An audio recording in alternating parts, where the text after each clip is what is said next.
या ठिकाणी थांबलेला आहात। थोडीशी व्हिडिओ कॉन्फरन्समध्ये डिटेल चर्चा झाल्यामुळे थोडा वेळ लागला। आपली जिल्ह्याची परिस्थिती सर्वांना ज्ञात आहे।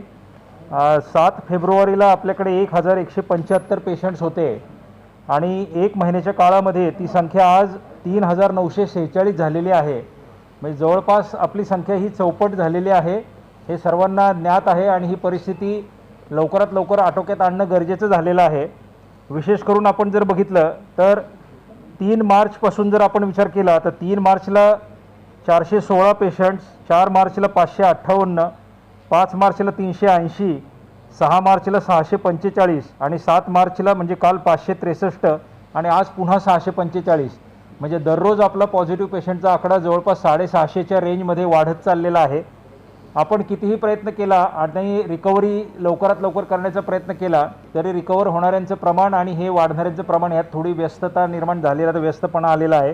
आणि आपली संख्या जी आहे ती पूर्वी जी कमी कमी होत होती ती 154, 223, 13, 275, 237 अशी 200 पेशंटची ॲक्टिव्ह रुग्णसंख्या आपली वाढत चाललेली आहे।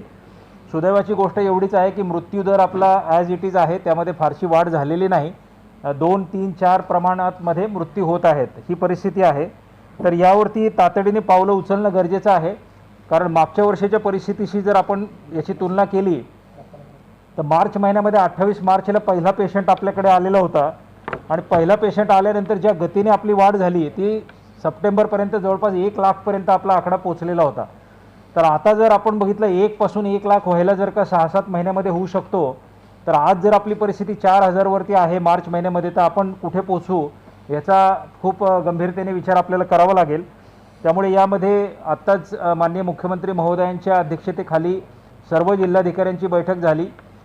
त्यामध्ये विभागीय आयुक्त, तज्ज्ञ सगळे लोक होते। साधारणपणे त्या बैठकीचा सूर असा होता की तातडीच्या उपाययोजना केल्या पाहिजे, निष्ठुर होऊ नये परंतु कर्तव्य कठोर झालं पाहिजे, हे शब्दप्रयोग माननीय मुख्यमंत्री महोदयांनी केले। त्याचा अतिशय योग्य प्रकारे अर्थ लावून आम्ही सर्वांनी, ज्या जिथं आपत्ती व्यवस्थापन प्राधिकरणाचे सर्व सदस्य उपस्थित आहेत, आम्ही त्याचा सारासार विचार केलेला आहे। या संदर्भामध्ये माननीय पालकमंत्री महोदय, माननीय कृषी मंत्री महोदय, आपले जिल्ह्याचे पालक सचिव जे की मुख्य सचिव आहेत परंतु अजून पालक सचिव आहेत, त्यांच्याशी देखील चर्चा केली आलेली आहे आज दिवसभरामध्ये। आणि आपल्याला कल्पना आहे, मी आपल्याला सर्वांना सुद्धा विचारलं होतं ग्रुपद्वारे मेसेज देऊन की ह्या परिस्थितीमध्ये नेमकं काय निर्णय घेतला तर योग्य होईल। मला खूप चांगला प्रतिसाद पत्रकारांनी पण दिलेला आहे, आपल्या मीडियामधून पण आलेला आहे, नागरिकांमधून पण आलेला आहे, डॉक्टर्स फॅटर्निटीमधून पण आलेला आहे आणि त्या सर्वांनी काही सूचना केलेल्या आहेत, त्याचा देखील सारासार विचार करण्यात आलेला आहे। त्याचबरोबर एक गोष्ट ही पण लक्षात घेतली पाहिजे की इतर जिल्हे काय करतायत हे पण पाहिलं पाहिजे। आणि यावर्षी आपण अशा परिस्थितीत आहोत की मागच्या वेळेला आपण जिल्हाबंदी, बाहेरचे लोक आपल्याकडे येऊ नये ह्या गोष्टीकडे जास्त लक्ष दिलं होतं, परंतु आजची परिस्थिती अशी की सगळ्याच जिल्ह्यांमध्ये पॉझिटिव्ह रुग्ण आहेत, आपल्या इथं पॉझिटिव्ह रुग्ण आहेत। त्यामुळं केवळ जिल्हाबंदी करणे किंवा बाहेरच्या लोकांना थोपवणे वगैरे हा काय आता सोल्युशन राहिलेला नाही। आता आतमध्ये काय उपाययोजना आपण करतो हे महत्त्वाचं आहे। ह्या उपाययोजना करत असताना कुठे हडेलहप्पी होणार नाही की कुठे आपण धाडधाड सगळं एकदम बंद करत सुटलेलो आहे असंही करणं योग्य होणार नाही, ही बाब देखील विचारात घेतली आहे।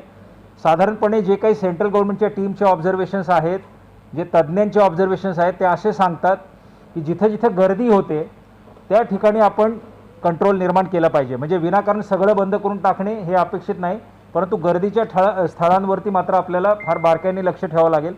आपल्याला कल्पना आहे की महिन्याभरापासून आपण आवाहन करत आहोत, खूप प्रकारे लोकांना सांगण्याचा प्रयत्न करत आहोत, परंतु काही बाबतीमध्ये असं दिसून येतं की ते काही ऐकलं जात नाही आणि त्याचं मॉनिटरिंग करणं हे सुद्धा खूप आव्हानात्मक आहे। म्हणजे एखाद्या ठिकाणी एखादी कारवाई करायची तोपर्यंत दुसरीकडे 10 ठिकाणी त्याचं उल्लंघन ऑलरेडी झालेलं असतं। त्यामुळे केवळ आणि केवळ कारवाईवर आधारित जर आपण ही व्यवस्था राबवायला लागलो तर मला वाटतं की यंत्रणा आणि ते व्हायोलेशन करणारे लोक ह्याचं इतकं व्यस्त प्रमाण आहे की ते केवळ आणि केवळ कारवाईवर आधारित आपण ते एन्फोर्स करू शकणार नाही। त्यामुळे आपण महिनाभर खूप व्यवस्थित त्याचं ॲनालिसिस केलं, आपण लक्ष ठेवलं आणि काही निर्णयांपर्यंत आपण पोचलेलो आहोत। त्यामध्ये आता काही लोक म्हणतील, काही निर्णय असे आहेत की बाबा एखादं ठिकाण आपण बंद करतो, मग परत नेहमी लोक म्हणतात की कोरोना काय रात्रीच येतो का, दिवसाच येतो का वगैरे वगैरे, मग इथंच येतो का तिथंच येतो का। शेवटी शासनाबद्दल हे बोललं जातं की government is art of possibilities. हे काही गणित नाही आहे की 2 + 2 = 4, तुम्हाला काहीतरी निर्णय घ्यावा लागेल। हा प्रश्न उपस्थित करणाऱ्यांना सुद्धा जर संधी दिली तर त्यांच्या निर्णयात सुद्धा 10 खोट काढता येतील. म्हणून मला असं वाटतं की हे पण करता येतं, ते पण करता येतं. त्यातल्या त्यात बॅलन्स कशात होतो ते बघून काही निर्णय घ्यावे लागतात. तसं तर कोणीच माणूस कोणालाच भेटू नये ही आयडियल सिच्युएशन झाली, परंतु ती तशी सिच्युएशन कोणी निर्माण करू शकत नाही. आता बाजार उघडे ठेवावे लागणार, म्हणजे जीवनावश्यक गोष्टींचे भाजी मार्केट उघडे ठेवावं लागणार. तिथं गर्दी थोडीफार होणार, पण आज दुकानात पण गर्दी होते, लग्नात पण गर्दी होते, मॉलमध्ये पण गर्दी होते, अजून कुठे गर्दी होते. त्या 5-6 ठिकाणच्या गर्द्या टाळून एका ठिकाणी गर्दी झाली तर ती संभावना थोडीशी आपण कमी करतो. हे त्याच्या मागचं कारण लक्षात ठेवलं पाहिजे. 10 ठिकाणच्या गर्दी करून एका ठिकाणी होते, तिथेही व्हायला नाही पाहिजे पण होते. तर ह्या पद्धतीने पण आम्ही विचार केलेला आहे की शेवटी काहीतरी आपल्याला निर्णय घ्यावा लागेल. दुसरी गोष्ट, यावेळेला आपण एन्फोर्समेंट पण काही प्रमाणात करतो आहोत, निर्बंध पण लावणार आहोत आणि त्याचबरोबर एक पॉझिटिव्ह कॅम्पेनसुद्धा घेणार आहोत की नागरिकांमध्ये थोडंसं बिहेवियरल चेंजेस होतील असे, त्यामध्ये सुद्धा सर्वांची मदत लागणार आहे. तर आपण एक 15 दिवस किंवा आठवडा असा घेणार आहोत की प्रत्येक विभाग आपापल्या परीने कॉन्ट्रीब्यूट करायचा प्रयत्न करतील. आरोग्य विभाग त्याच्या पद्धतीने टेस्टिंग वाढवण्याचा प्रयत्न करेल, काय करेल. स्थानिक स्वराज्य संस्था क्लीनलीनेसचा ड्राईव्ह घेतील. नागरिकांचे जे NGOज वगैरे आहेत त्यांना वेगळ्या पद्धतीचं काहीतरी काम दिलं जाईल आणि थोडासा बिहेवियरल चेंजेसबद्दल पण आपण निर्णय त्याबद्दल करणार आहोत. आणि यावेळेला दुसरा हा पण निर्णय राहील की जे नागरिक उल्लंघन करतील त्यांच्यावरती कारवाई देखील अतिशय स्ट्रिक्ट केली जाईल. उदाहरणार्थ, आता पूर्वी संख्या कमी होती म्हणून कॉन्टॅक्ट ट्रेसिंग करणं वगैरे हे सगळं एका टीमचं काम होतं, ते लोक करत होते. परंतु आता त्या नागरिकावरती आम्ही ती जबाबदारी देणार आहोत की त्यांनी स्वतःहून ते सगळं डिस्क्लोज करणं गरजेचं राहील. तो जर कोरोना पॉझिटिव्ह असेल तर कुणाची नजर चुकून इकडे तिकडे फिरताना दिसला तर अतिशय गंभीर स्वरूपाची कारवाई अशा नागरिकावर केली जाईल. त्याच्या कुटुंबाची सुद्धा काही जबाबदारी राहील की जर कोणाला लक्षणं दिसत असतील तर ती ताबडतोब रिपोर्ट करणं. त्यामुळे ह्या पद्धतीचं आम्ही काही जबाबदारी नागरिकांवरही टाकत आहोत. या सगळ्या प्रस्तावना याच्यासाठी केली की ह्या सगळ्या ज्या काही गोष्टी आपण ठरवल्यात ज्याचं कारण आपल्याला व्यवस्थित कळावं. तर आम्ही आज आपत्ती व्यवस्थापन प्राधिकरणाचे जे बैठकीत जे महत्त्वाचे निर्णय घेतलेले आहेत ते मी एक एक घोषित करतो. पहिल्यांदा तर नाशिक आणि मालेगाव महानगरपालिका कार्यक्षेत्रामध्ये सर्व शाळा, कॉलेजेस आणि कोचिंग क्लासेस हे पुढील आदेशापर्यंत पूर्णपणे आम्ही बंद करत आहोत. त्याबद्दलचे निर्णय संबंधित माननीय महापालिका आयुक्तांनी यापूर्वीच अनाऊन्स केलेले आहेत, ते कायम राहतील. 10वी आणि 12वीच्या बाबतीत मात्र त्या परीक्षा आता आलेल्या असल्यामुळे त्या विद्यार्थ्यांचं शैक्षणिक वर्षाचं नुकसान होऊ नये म्हणून पालकांची संमती घेऊन त्यांना शाळेमध्ये उपस्थित राहणं ऐच्छिक राहील. ऑनलाईन व्यवस्था जर 10वी-12वीच्या मुलांची काही होत असेल तर ती करणं देखील शिक्षण विभागाकडून प्रयत्न करण्यात येईल. आणि ज्या राष्ट्रीय किंवा राज्यस्तरावरच्या मोठ्या परीक्षा आहेत जसं MPSCची परीक्षा किंवा UPSCची परीक्षा किंवा अन्य तत्सम परीक्षा, या ज्या पूर्वघोषित परीक्षा असतील त्या मात्र कंटिन्यू होतील. तिथं कोविड गाईडलाईनचं पालन अदरवाईजसुद्धा केलं जातं, कारण एका बेंचवर एक विद्यार्थी वगैरे हे त्या परीक्षेत अंतर्भूतच असतं. तर त्या परीक्षांना कोणतीही बाधा येणार नाही, म्हणजे करिअरचं किंवा एक शैक्षणिक वर्ष वाया गेलं असं होणार नाही. नाशिक जिल्ह्यातल्या ग्रामीण भागातल्या 15 किलोमीटर परिसरातल्या शाळा आपण आधीच बंद केल्या होत्या शहरालगतच्या. आता आपण ते वाढवून नाशिक, नांदगाव, निफाड आणि मालेगाव या तालुक्यातल्या सगळ्या शाळा आपण बंद करत आहोत. CO मॅडमकडून तशा पद्धतीचा प्रस्ताव आलेला आहे आणि त्यावरती आपण आपत्ती व्यवस्थापन प्राधिकरणाने त्याला मान्यता दिलेली आहे. त्याचं कारण काय, हेच तालुके निवडायचं. तर इथं सर्ज आम्हाला जास्त दिसतो आहे. म्हणजे आपण जिल्ह्यामध्ये ज्या काही 700 केसेस दिसून येतात त्यातल्या सर्वाधिक केसेस ज्या आहेत ते या 4 तालुक्यांमध्ये दिसत आहेत. आणि या तालुक्यामध्ये शहरातून येणं जाणं वगैरे हे जास्त कुठल्या ना कुठल्या कारणाने आहे. तो सर्ज आत्ता थोपवण्यासाठी आपण तसा निर्णय घेतला. बाकीच्या तालुक्यांमध्ये आता काय परिस्थिती उद्भवेल तशाप्रमाणे तिथले निर्णय घेतले जातील. शहरातल्या आणि जिल्ह्यातल्या संपूर्ण दुकानं जी आहेत, कोणत्याही प्रकारची दुकानं असो, फक्त त्यामधून जीवनावश्यक वस्तू, मेडिकल, मनुष्य आणि प्राणी यांना जो काही सप्लाय असतो, ज्याला आपण पेट सप्लाय किंवा ह्युमन सप्लाय म्हणतो, त्या गोष्टी आणि वृत्तपत्र वितरण या गोष्टी वगळून जेवढी काही दुकानं आहेत, दूध वगैरे वगळून, अर्थात मी आता प्रत्येक शब्द घेत नाही, आपल्याला मागच्या वेळी हे एकदा होऊन गेलेलं आहे, ते सेम टू सेम लागू राहील. त्या दुकानांसाठी आम्ही सकाळी 7 ते रात्री 7 ही वेळ निश्चित करत आहोत. म्हणजे 7 वाजल्यानंतर संपूर्ण बाजारपेठ बंद होईल, फक्त ह्या जीवनावश्यक वस्तूंशी संबंधित बाबी चालू राहतील. सर्व आठवडे बाजार आम्ही तातडीने बंद करत आहोत. लग्न समारंभ आणि इतर समारंभ जे आहेत ते 15 तारखेपर्यंतचे जे समारंभ आहेत, कारण आता ऑलरेडी काहींचे लग्न समारंभ घोषित झालेले आहेत, पत्रिका वाटप झालेली आहे, तयारी झालेली आहे. तर 15 तारखेपर्यंतच्या ज्या समारंभ आहेत त्या समारंभांसाठी आम्ही संबंधित पोलीस प्रशासन, माननीय पोलीस आयुक्त साहेबांनी पण या संदर्भात काही आदेश सेक्शन 33 खाली काढलेले आहेत, माननीय महापालिका आयुक्तांनी पण काढलेले आहेत। या सगळ्या अटींच्या अधीन राहून 15 तारखेपर्यंत ते कार्यक्रम पूर्ण करून घेता येतील। परंतु 15 तारखेनंतर मात्र नाशिक जिल्ह्यामध्ये कोणत्याही प्रकारचा लग्न समारंभ सार्वजनिक ठिकाणी, लॉन्सच्या ठिकाणी आयोजित करण्यावरती पूर्णपणे बंदी असेल। त्याच्यानंतर जर कोणाला लग्न करायचं असेल तर त्यांनी त्यांच्या खाजगी जागेमध्ये निवडक लोक बोलवून जे काही त्यावेळेला 144 वगैरेचे सेक्शन लागलेले राहतील त्याचं पालन करून करता येईल। रजिस्टर कचेरीमध्ये येऊन पण लग्न करता येईल। त्याच्यावरती लग्न करण्याला बंदी आपण घालत नाही, त्याचा समारंभ करायला बंदी घालत आहोत। तर सार्वजनिक ठिकाणी तो समारंभ करता येणार नाही। 15 तारखेपर्यंतचं त्यांनी आटपून घ्यावं आणि ते सुद्धा 15 तारखेपर्यंत सुद्धा ही अट राहणार आहे की जे काही मर्यादा आता ऑलरेडी घातलेल्या आहेत त्याचं पालन करून त्यांना समारंभ घेता येतील।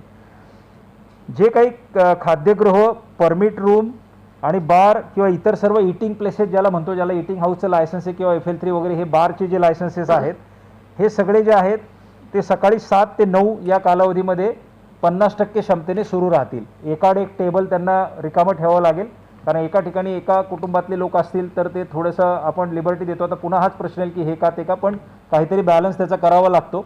त्यामुळे 7 ते 9 ही त्यांना वेळेची मर्यादा राहील। त्यानंतर टेकअवे काउंटर त्यांचं 10 वाजेपर्यंत चालू राहू शकेल। म्हणजे 9ला त्यांनी हॉटेल बंद करायला सुरुवात केली पाहिजे। टेकअवे काउंटर जर असेल तर 10 वाजेपर्यंत चालेल आणि सर्व कोविड गाईडलाईनची पालन करून त्यांना तशा पद्धतीने सुरुवात करता येईल। जिम, व्यायामशाळा, स्पोर्ट्स कॉम्प्लेक्सेस, खेळाची मैदानं, स्विमिंग टँक वगैरे म्हणजे जे फिटनेसशी रिलेटेड गोष्टी आहेत ते सर्व फक्त आणि फक्त व्यक्तिगत स्वरूपासाठी पूर्ण चालू राहू शकतील, व्यक्तिगत सरावापुरते। त्या ठिकाणी कोणत्याही प्रकारच्या स्पर्धा घेणं किंवा एकत्रित गर्दी करणं वगैरे ह्या सगळ्या गोष्टी बंद राहतील। सर्व प्रकारचे सामाजिक, राजकीय, धार्मिक कार्यक्रम, उत्सव, समारंभ पूर्णपणे बंद राहतील। सार्वजनिक समारंभ, धार्मिक समारंभ आणि इतर प्रकारचे राजकीय समारंभ याची त्या वेळेला क्लॅरिफिकेशन आपल्याला करण्यात आलेलं आहे। ते मागच्या वेळेला पण ही ऑर्डर आपण काढलेली होती, त्याचा तोच अर्थ यावेळेला आम्हाला अभिप्रेत आहे। कोणत्याही प्रकारे गर्दी ज्या ठिकाणी होईल असे कोणते समारंभ आता यापुढे आयोजित करता येणार नाहीत। सर्व प्रकारची धार्मिक स्थळं जी आहेत ती सकाळी 7 ते संध्याकाळी 7 वाजेपर्यंत सुरू राहतील, त्याच्यानंतर ती बंद होतील। परंतु त्या रात्रीच्या कालावधीमध्ये जर का काही धार्मिक विधी पुजारी वगैरे करत असतात, कधी शेजारती आपल्याकडे असते, कधी मुस्लिम धर्मियांमध्ये काही नमाज शेवटची असते किंवा ख्रिश्चन धर्मांमध्ये काही वेगळ्या गोष्टी असतील, तर ह्या ज्या पुजारी रिलेटेड ज्या गोष्टी आहेत की जिथे बाहेरच्या कोणाचा संबंध नसतो, केवळ तो देव आणि ते संबंधित जे धर्मगुरू, पुजारी, मुल्ला, मौलवी, उलेमा ह्या लोकांची संबंधित आहे तेवढ्या क्रिया करायला त्यांना हरकत नाही। बाहेरची गर्दी मात्र त्यावेळेला आणता येणार नाही। 7 ते 7 असा आपण त्याच्यासाठी वेळ ठेवला आहे।